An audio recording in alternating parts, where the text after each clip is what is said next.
How do you handle criticisms? Of course, maraming criticism. I don't. Maybe trivia to. You asked my board, magugulat ka. Meron po ba kayong balak na bumalik sa mundo ng politics?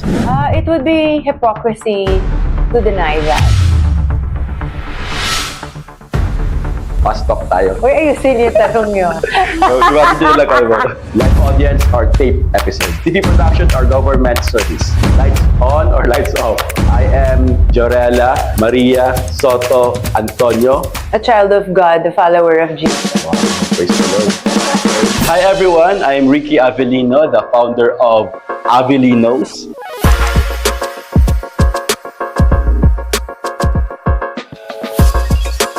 Yan. So, ngayon, kaya nandito dahil meron tayong very special na interviewin dito sa ating Avellinos podcast. Kaya she's a very beautiful and very firm as a leader. Yan. Walang iba kundi ang ating MTRCB chairperson, Ma'am Lala Soto. Thank you! Thank you so much for having me. Yeah. Sang-ayon ako sa mga sinabi mo sa intro mo yung very firm. Yeah. Yes, kailangan firm Yeah. pagka gumagawa ng decision. It's very important sa trait ng isang leader. Yes. Yan. First of all, ma'am, it is our pleasure. Actually, it's my pleasure na nandito kayo ngayon, na nagbigay ng time dito sa Avellinos and of course sa Dagupan City. Thank you so much po. Salamat. Okay, tayo na po mag-start. Ready na po kayo sa ating mga questions? Of course. Ano po ang typical day ng isang MTRCB chairperson, Ma'am Lala Soto? Okay, so I wake up early. That's usually 6 a.m. Hindi na ako nag-a-alarm, may body clock na ako na 6 a.m. First thing I do is pray, go to the bathroom, do whatever I need to do, and then prepare my own coffee. But I attend to my son first and his needs. I see him off to school. And then I spend a lot of time in prayer. That's about 30 to 45 minutes, sometimes may 1 hour. And then I get ready for my workout and then I go to work. And then hanggang gabi na yun, I'll just be at the MTRCB office, or if there are meetings outside, that's all within the day. I make sure I'm home before dinner so that I'm able to prepare dinner for my husband, my son, and then when my daughter's around, my daughter, or dinner with my family, ganun. After work, you are the one preparing for dinner. Yes. Nagagampanan pa rin ang pagiging Yes, kailangan. mom and wife. Yeah. Ano po bang mission ng MTRCB? Pwede po bang... Actually, mahalaga yung mission ng MTRCB. We are really here to ensure that every Filipino family member would have a safe and comfortable viewing experience. We are also here to ensure that every Filipino child is protected from any content that may be bothersome or may cause disturbance to their minds. So, pinoproteksyahan natin ang bawat pamilyang Pilipino, lalong-lalo na yung kabataan, sa mga bagay na hindi nila dapat nakikita pa, because we know that it may affect them in the long run and how they live their lives. What you see affects your mind. So, and your mind will always affect how you live. Yeah, that's very true. Kanina napag-usapan namin nila Direct NBM na talagang napaka-importante yung mga nakikita ng mga bata. Talagang kailangan natin i-guide and i-restrict them. Hirap pa naman ngayon na marami silang exposure to content na walang control ang parents, wala rin control ang MTRCB because we have a very limited jurisdiction. Yeah. So, that's why we're actually here in Pangasinan. It's because we're doing the Responsableng Panonood program, wherein we go to the different areas of the country and we do our very best to equip and empower the parents by educating them on the available tools that there are with regard to the safeguards and security measures of online media, online streaming apps, I mean. Very open information yan, di ba? Yes, including user-generated content platforms. So, yun talaga yung pinag-uusapan sa Responsableng Panonood program, apart from the rating classification of the MTRC. How do you want to be remembered as a MTRCB chair? I want to be remembered as a chairman who cares or cared so deeply for the Filipino children, and someone who fought for their rights to be protected, not only for the Filipino children but for every member of the Filipino family, and someone who was very firm in her decision to protect each Filipino family. Personally, I salute you, ma'am, sa naging stand nyo dun sa local movie ng Dear Satan. So I really salute you kasi I defend and I want to defend my faith, and of course very strong din ang ko dyan. Ano po sa tingin nyo, if that continues, yung movie na yon, if that continues, sa tingin nyo ano magiging effect or what will happen? First of all, I commend my board kasi sila ang nagre-review ha. Let me just give everybody a background for those who don't know. The chairman does not review the movies that are submitted. It is the board. So bawat movie or television program na sinusumite sa MTRCB ay rine-review ng review committee comprised of 3 board members sa una, no? So that's the first review. After the first review, there is a second review available to the producers or the directors who are not satisfied with a first rating classification that has been given by the first review committee. So what happened there was yung first review already gave it an X rating, and then the second review comprised of 5 different board members who weren't members of the previous review committee also gave it an X. So as chairman, I respect and I have so much confidence, trust and confidence in my board that they know exactly what they're doing. Kasi my board, I'm really proud of them. They come from different walks of life. We have lawyers, we have a lot of media practitioners, we have movie directors, television program directors, we have actors, singers, my producers, television executives. We have a child psychologist, we have an elementary school teacher, we have businessmen, actors. So, various walks of life yan. Iba-iba yung background nila, different perspectives. How can you not trust when you know how hard they work? Yes, no? yes. So, also, in the Presidential Decree of 1986, which is the MTRCB Charter, yan yung aming batas na sinusunod. The chairman of the board cannot overturn, nor overrule, nor change the decision of the board. But I totally agree and approved of that decision of my board. And I agree na yun ay tama lamang. Yes. Because may mga batas tayo na sinusunod. And let me name one. That is the Article 201 of the Revised Penal Code. I hope I remembered it correctly.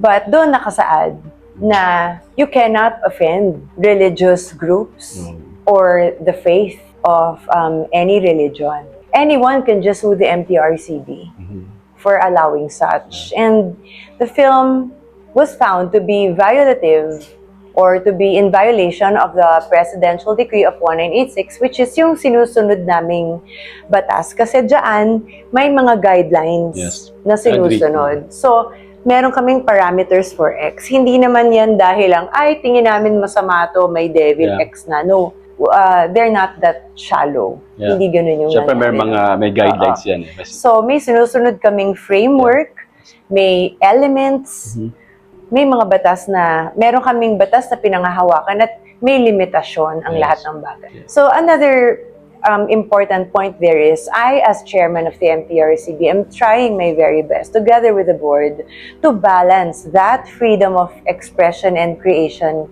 with the fundamental rights of individuals. So it's always a balance.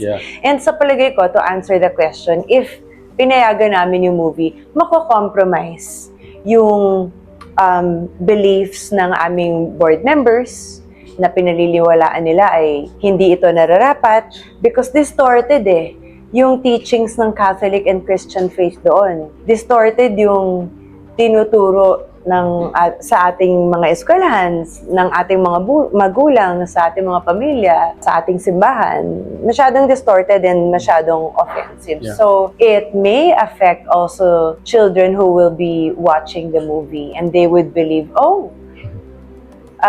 ayoko na sabihin. Actually, if you ask me, I'm in favor sa decision ng board.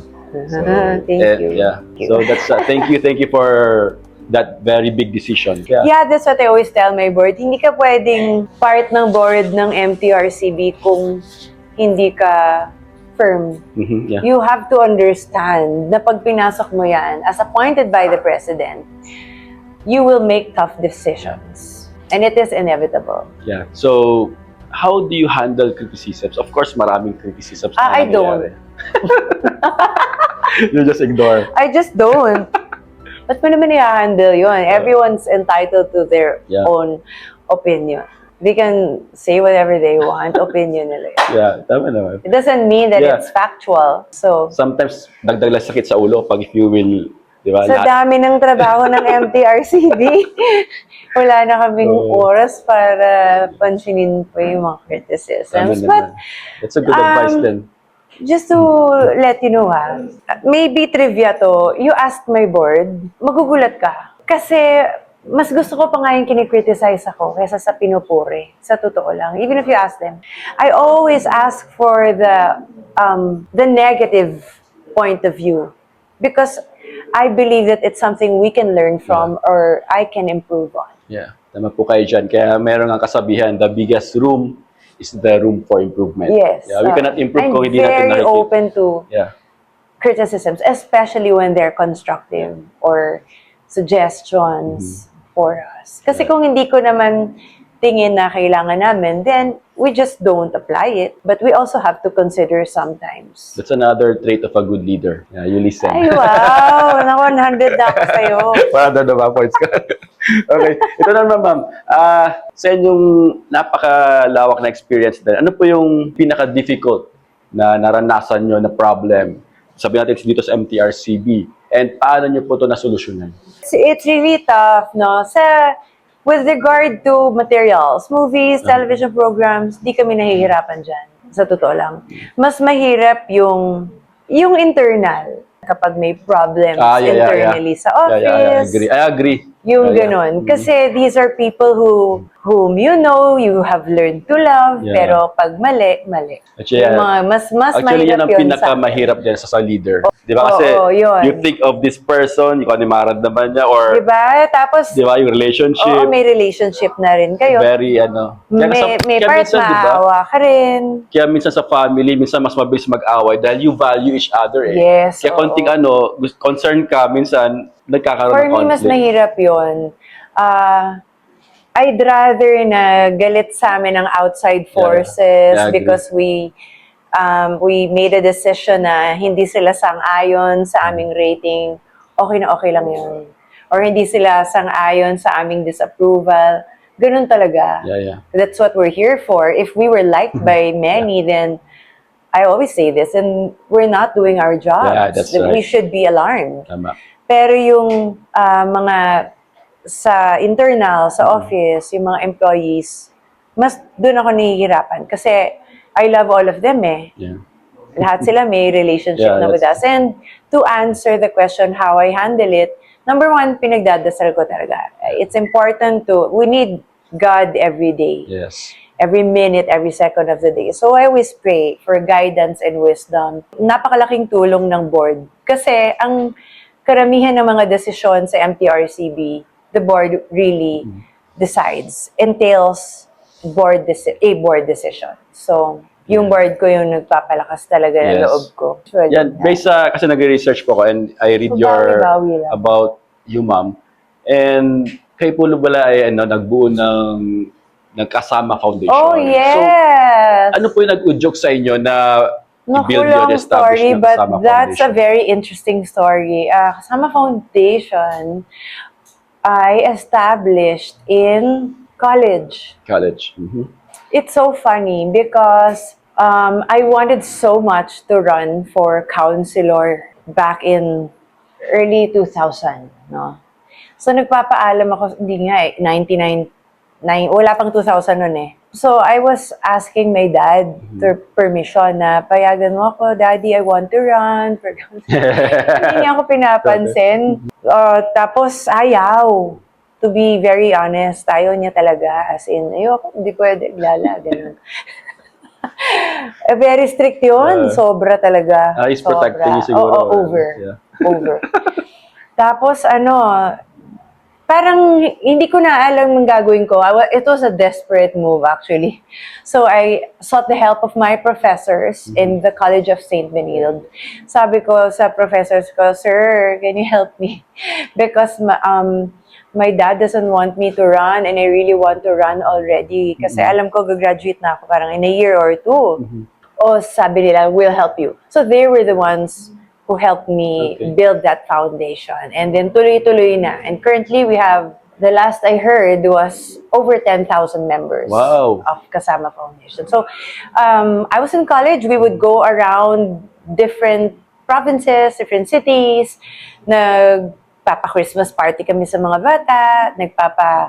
Alam mo yung hinuhulugan ng coin na, ano yung tawag doon? Insert coin. Singing Yung video machine. Ayun, yan. Video kay pala. Yeah. Video kay... Yun, Yan, may nahulugan. contest ko. Sino yung highest Pinaka-highest. score? Ganun lang kasimple. Yeah. I just felt so fulfilled. Talagang passion Nag-enjoy niya, lang passion niya talaga sa mga bata. And, Yes, tumulong, yung tumulong sa kanila, bigyan sila ng saya, ganun. Yan, napipicture out ko yung Yung nangyari. Soto, yung ginagawa niyo Medical before. missions, meron kami. Masaya na nakakapagod. Masaya kinakapalan ko yung mukha ko. Hinihingan ko ng mga gamit yung mga kakilala ng daddy ko. Para donation. Oo. Nag-donate ng gamot. At least imagine kayo nag-start and then ngayon 10,000, more than 10,000 I believe. Yes. Praise God, yeah. Are you still active sa Kasama Foundation? Currently, hindi. Pero andyan pa rin naman yung foundation ko. Pero wala pa kaming ginagawa lately. Because I've been so busy with the MTRCB. With the hundreds and thousands of materials submitted to us. Yeah. Chairman, ano pong, ilang terms kayo na naging city councilor? Oh yeah. Ilan nga ba? So many years na rin. If ever man, meron po ba kayong balak na bumalik sa mundo ng politics? It would be hypocrisy to deny that. Because public service is my passion. Yeah. Yes, I do see myself as running for public office in the future. Yan. So, anyway, kami ng Avelinos, and dito sa Dagupan, sa Pangasinan. If ever, kasi nakita based sa aming pag-check din, nakita namin na you're really loved sa mga tao to serve them. Kasi I really look at the output, the result. Kaya ko sasabi sa team ko, you can check lagi yan, the fruit, what's the fruit, ano yung output. So nakikita naman namin na sa FTRCB, you're doing good, you're doing great. So, if ever man, nandito kami, ng Avelinos team. Wow naman. And of course, dito sa Pangasinan, we can help. Thank you. We will support whatever, no? Yan. Salamat. Yeah, Pero hindi ko pa alam ano yun. Lord willing naman lahat yan. Okay. And so, yung inyong board din, very friendly na down to Yes, earth, they really are. And they're very hard work. Yeah. Meron pa kaming board members susunod bukas. Ganun sila ka-hard work. And ito naman po, if ever man, it is your last day in this earth, how would you naman spend yung it? tanong mo. How would you spend Wala, it? magkakain lang ako tsaka magdadasal. Yeah. I'll spend it in prayer and Yeah. eating everything with Yeah. my family. So you really love, Food. you're really doing a devotion then, no? Kasi Oh your yeah, prayer. so that's very That's good, important. that's I cannot function Ayan, without mga viewers, prayer. Yeah. mga viewers, kailangan natin mag-pray. Very Oo, important. kailangan yan. talaga. Okay, meron po tayong dahil ito napakasikat na ginagawa ni Tito Boy. Fast talk tayo. Ay, wow. Okay? Uy, ayusin yung tanong nyo. So, imagine lang kayo. Very simple lang naman. Comedy or drama? Comedy. Action or romance film? Action. Protect the viewer or empower the creator? Protect the viewer. Social media or traditional media? Traditional media. Live audience or tape episode? Taped episode para may control. Yeah, correct. May edit. May restrict. Okay, TV production or government service? Government service. Okay, hot or cold? Cold. Coffee or tea? Coffee. To be able to fly or to be invisible? To be able to fly. Lights on or lights off? Off. Love or money? Love. Past, present, or future? Future. I'll complete this sentence. I am Jorella Maria Soto Antonio. A child of God, a follower of Jesus. Wow, praise the Lord. Amen. Thank Natouch naman natin you. doon, ha? Glory to God. Yeah. So that's it. So thank you everyone for viewing or for watching. Thank you for having us. Wow! Pinakikita ko nga ng Ayan. regalo. Yeah. Wow, grabe, napakaganda naman ito. Thank you so much. Yeah, Ang thank you po, ganda-ganda. Wow, and my favorite color is blue. Avelinos, humility is power. Thanks for